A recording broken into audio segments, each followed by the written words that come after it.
আসসালামু আলাইকুম রহমতুল্লাহি ওবরাকাতুহু। এটা পবিত্র ভূমি সারসিনা, সারসিনার দরবার, সারসিনার মাদ্রাসা। এখানে এখানেই আল্লামা দেলোয়ার হোসেন সাইদি রহমতুল্লাহ আলাইহি পড়ালেখা করেছেন।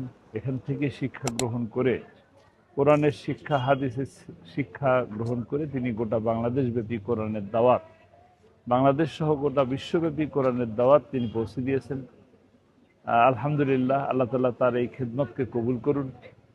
আগামী ত্রয়োদশ জাতীয় সংসদ নির্বাচনে আমি এই সারসিনারকে সামনে নিয়ে বলতে চাই, এই সারসিনা সহ সকল আমার পিরোজপুর ২ আসনের সকল মসজিদ, মাদ্রাসা, ঐতিহাসিক স্থাপনা, ঐতিহ্যবাহী স্থাপনা, মন্দির, সমস্ত কিছুরই একটি উন্নয়ন প্রকল্প আমাদের চিন্তাধারার মধ্যে আছে। ইনশাআল্লাহ সেগুলো সকল কিছুই বাস্তবায়ন করব।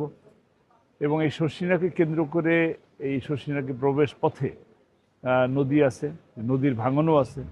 আমরা এই রাস্তাকে প্রশস্ত করা এবং নদী ভাঙন রোধে একটি ব্যবস্থা গ্রহণ করার পরিকল্পনা আমাদের আছে।